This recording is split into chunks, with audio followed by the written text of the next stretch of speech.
We do have an aviation focus for the next little while, and it is my pleasure to introduce the Deputy Chief Commissioner and Economic Commissioner of the Greater Sydney Commission, Geoff Roberts. Geoff has more than 35 years' experience in Australia and internationally, specialising in city strategy, governance and leadership. He's a highly regarded strategic advisor at a number of public and private sector organisations and has a deep history working in large metropolitan-scale land use and infrastructure projects. As Deputy Chief Commissioner and Economics Commissioner at the Greater Sydney Commission, Geoff is tasked with leading the development of metrics and providing advice to the Minister for Planning on the GSC's economic narrative for metropolitan Sydney and its implementation into the district plans and metropolitan plans. So please welcome Geoff Roberts. Look, thank you very much for that welcome, and thanks all for turning up after lunch. And I know that none of you would have preferred to hear Lucy today. I know you're all very happy to hear me, so thank you for that as well. Look, my job this afternoon really is to talk about the land use and transport integration around Western Sydney Airport and Badgerys Creek. And really, this is in context with the 6 district plans that we put on exhibition last Monday, and also the amendment to a plan for growing Sydney, which really sets out from the Commission's perspective what we think the spatial structure of Sydney is. And from a Western Sydney perspective, and what I mean by Western Sydney and what the Commission means by Western Sydney is anything west of the M7 or Prospect Reservoir. For us these days, let me go to my first slide. For most of you in the room have seen this slide at least once before. For us, Central City is Greater Parramatta. Western City starts in the western part of Blacktown LGA in Prospect Reservoir on the M7. So from the GSC's perspective, that's a very important point. So before I get to Western Sydney Airport and Badgerys Creek, can I just talk about the wicked problem that we think Sydney has at the moment and what our long-term narrative is to address that?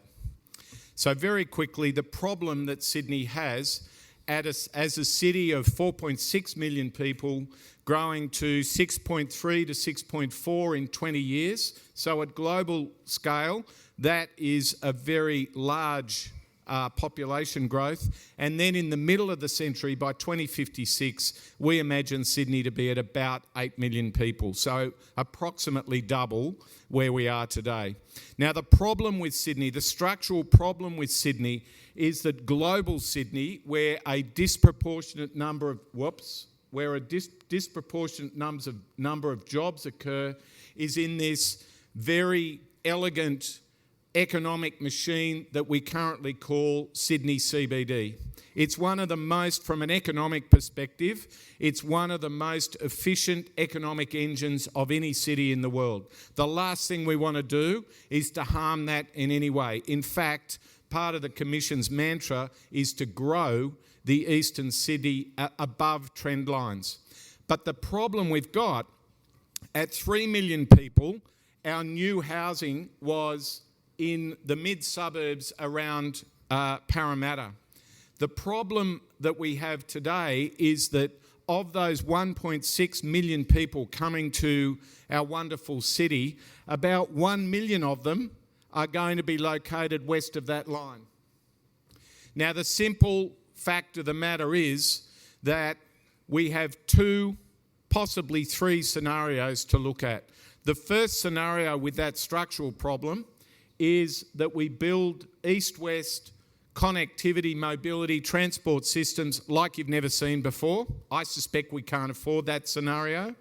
The second scenario, if we continue the development at base case of where jobs and global jobs occur in Sydney, the second scenario is that we subject a lot of the people that are moving into what we call Western Sydney to intergenerational disadvantage. And there are many, many maps in our district plans which show evidence of that today, both social and economic.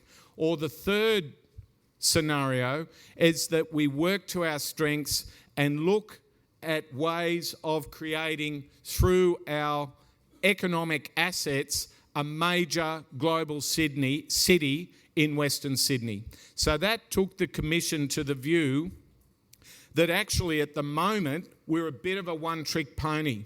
So our global agglomeration here, which is largely made up of the professional services, fintech, health and education, the innovation sector of Sydney, if our competitor cities and our two most nearest competitor cities in terms of economics, not in terms of distance, are now Singapore and Hong Kong, not Brisbane and Melbourne, Singapore and Hong Kong. Imagine if Singapore and or Hong Kong gave a tax break to the fintech or to the professional services sector, because a lot of these people here are serving in companies that are global companies with regional headquarters in Sydney. Imagine if there was a game-changing tax arrangement that happened in Singapore and Hong Kong, we would be in serious trouble. So Sydney's business brand, economic brand, is lazy. Sydney's economic brand is lazy. So what we're trying to do is to imagine a metropolis of 3 global cities to be developed over the next 40 years. Now, this is not a sort of Trotskyist plan and they will come logic. What we're trying to do is work on the economic advantages that the metropolis has. So I've talked enough about our existing city. Our central city around Greater Parramatta, we've got the biggest health campus in the Southern Hemisphere located at Westmead. At the moment, where's Danny? I'm sure he's in the room. At the moment, you may as well be 400 kilometres away from Parramatta CBD if you're in Westmead. Now, he didn't want me to say this, but I will. There was a 10 o'clock meeting at Westmead last Friday. There are still some people that are trying to work out how to get out of Westmead Health Campus. And can I tell you, he was one of those people. He was lucky to get here today. We do not conceive our health and our education campuses as part of our city. We put boundaries around them. We put sandstone fences around them. We don't agglomerate jobs, global jobs, around these places. That's what we think a core deliverable of Greater Parramatta is in the next 20 years. We also think that Parramatta is the logical administrative capital of Sydney. So it's a lineal city running east-west in our world, from Westmead to the Olympic Peninsula. You've heard a lot about GPOP this morning. So our eastern city is a north-south oriented city. Our central city is a largely east-west oriented city. And in our view, Parramatta really only works if there's a dumbbell on either side of it. And the dumbbell to the west, and the most exciting part of Metropolitan City for the next 40 years, is the development of the airport. But from my perspective, and I know there's some airport spotters in the room, but from my perspective, it's not really about what happens inside the fence, it's what happens around the fence.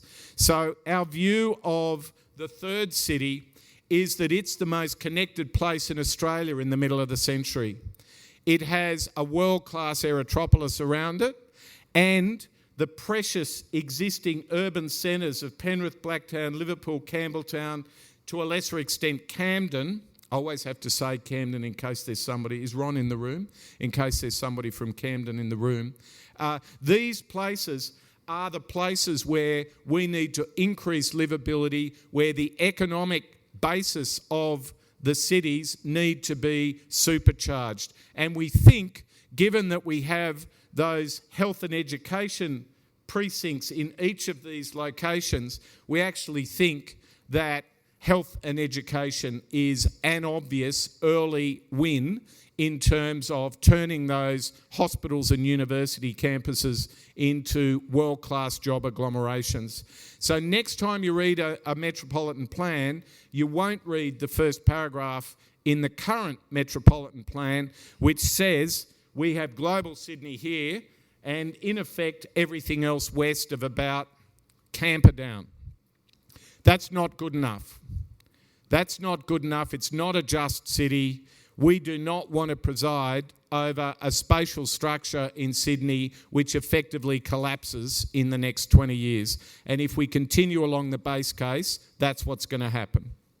So can I move forward quickly just to talk about jobs? So my focus is obviously jobs as the Economic Commissioner, and our view is that we are approaching jobs in a very brutal way at the moment, where a job is a job is a job. Our Sydney's capacity to compete on the world scale with the top echelon of jobs, those precious knowledge-intensive jobs, smart jobs, the jobs that our kids and grandkids aspire to win, we're only just holding to trend. A lot of the job growth in Sydney in the last decade has been in the construction game around infrastructure and housing. Now, there's nothing wrong with that at all. There's absolutely nothing wrong with that, except they're not resilient jobs.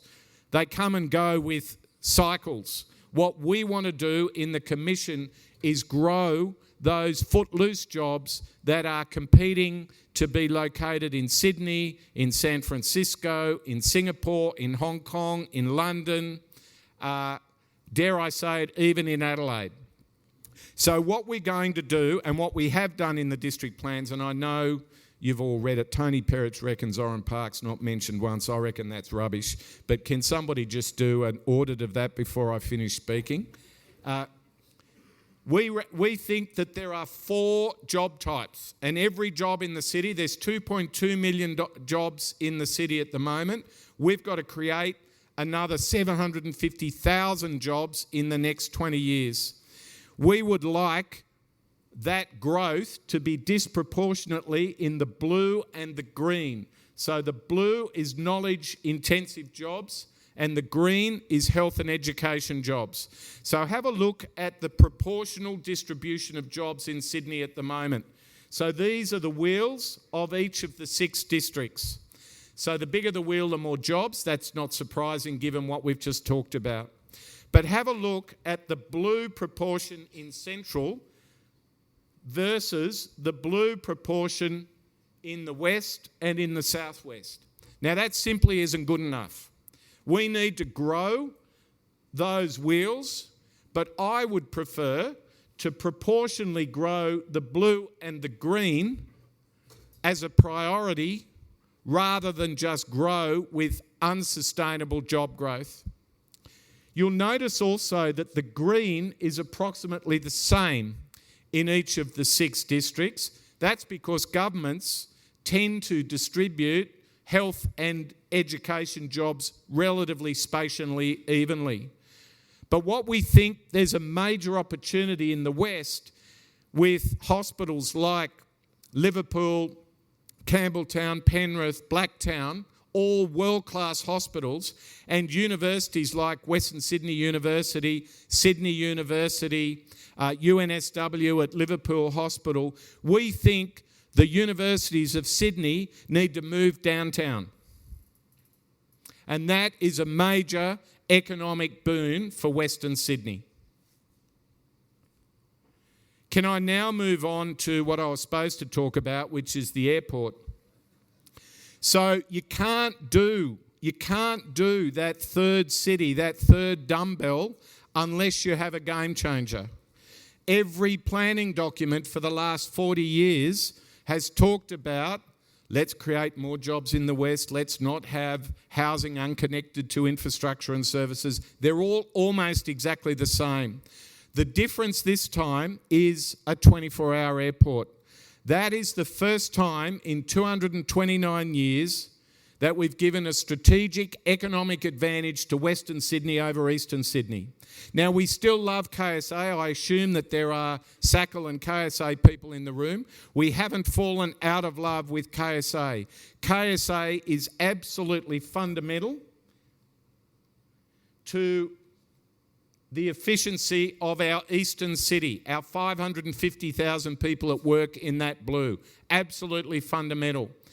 But we're now moving to a size of a metropolis, and our aircraft patronage has got to a point where after a very short 40 years, we've now committed, or the federal government is in the process of committing to Western Sydney Airport. So as I said earlier, from the Commission's perspective, our real focus is how we can bring home the bacon. Airports create lots of jobs. I've learnt this year that about 1,000 jobs are created for every million passengers.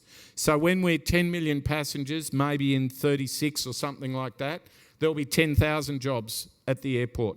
That's really good, but it ain't going to change the spatial problem of Western Sydney. What we've got to do is create an Aerotropolis around the airport, loosely defined, not exactly, but loosely defined perhaps as the Western Sydney Priority Growth Area boundary at the moment. And we think in that area, we could expect, if we organise ourselves with the 3 levels of government properly, we could expect a defence and aerospace cluster. We could expect an advanced logistics, advanced manufacturing. Perhaps we could even bring a top 50 STEM-based university in the world to that area. Perhaps. We would also expect health and other education facilities and the visitor economy. They're the sorts of sectors that we are being told from our advisors, and our advisors, for most of you know this, are the Dutch Aerotropolis people called NACO. These are the people that are saying, if you have a look at cities around the world, that's what we could expect to see in Western Sydney in 40 years' time. This table is actually in the district plans, and it really shows the 4 or 5 airports and aerotropolises that we're focusing on. So we have Incheon in Seoul, Dallas-Fort Worth, Amsterdam, and 2 Tokyo airports. This is quite boring at one level, but let me just make it less boring. You've got the airport jobs running along the bottom, and you can see a relationship between the passenger numbers in the airport and the amount of direct airport jobs. Really important. Like, really important. Macquarie Park's got about 50,000 jobs. So our airport at WSA, and in fact our airport at KSA at the moment, is plus or minus the size of Macquarie Park. But have a look at the related jobs. It's a relationship of somewhere between 2 and 4 of the related jobs to what you get on the airport. That's our job, to enable that to happen. And that will happen through zones of intensification. So obviously there are some things which happen in the plaza or in the airport itself. There will be some things that happen immediately around the airport, but for all of those aerotropolises we're looking at, there are influences of the airport 20, 30, 40 kilometres away. So those precious string of pearls, we call them, those precious Penriths, Blacktowns, Liverpool, Campbelltowns, those places, if we don't make those places prosper, we haven't done our job. But not all industries will want to locate, and I'm going to look down here, in Campbelltown, or where's Liverpool's down there. They won't want to locate, it's too far away. But there are some industries that won't want to be that close and will want to be far away. But if we're going to get this place operating, the new economy of jobs in cities says that the livability quotient has to be extremely high. We will not attract the millennials to Western Sydney if we don't give top-class attention to the place.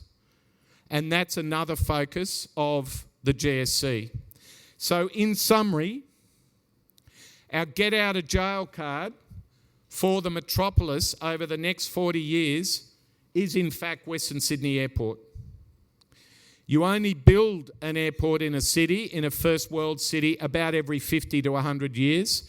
We all have to work together, the 3 levels of government, the landowners around the airport, the councils in the West, the broad industry, to make sure that our airport isn't just an Avalon, but that it is amongst the most impressive airports and aerotropolises in the world.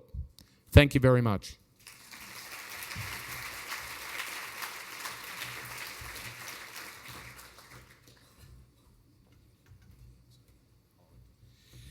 Thank you, Geoff. Just before Theo Sokogis gets up to host a panel of people responding to that, I just wanted to ask Geoff a couple of questions. As someone just said to me, that's the best Geoff's ever presented on this, and some people in this room have seen you a few times, mate, so you're really nailing this. Can you tell me afterwards who said that? In double Deloitte's fees. Geoff, you quite rightly spoke about the string of pearls, and as we've discussed a few times, probably if you went back, if you had a Greater Sydney Commission 30 years ago, with respect to all of them, you wouldn't have recommended the development of Macquarie Park, Norwest, or even maybe Olympic Park in the business park kind of idea. They probably were, at that stage, a death blow to Parramatta, Penrith, Liverpool, Campbelltown, etc. So you spoke about it, but maybe just tease that a little more.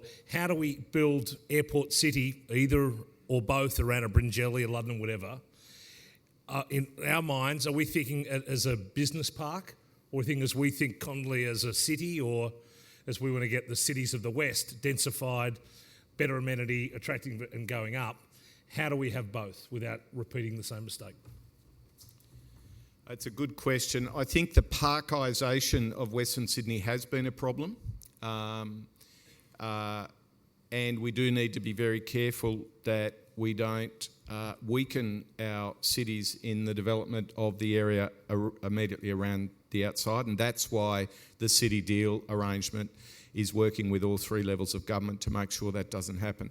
Just before I directly answer the question, in the city deal area, so in the west and the southwest, we're going to be developing somewhere between 200 and 220,000 dwellings in the next 20 years.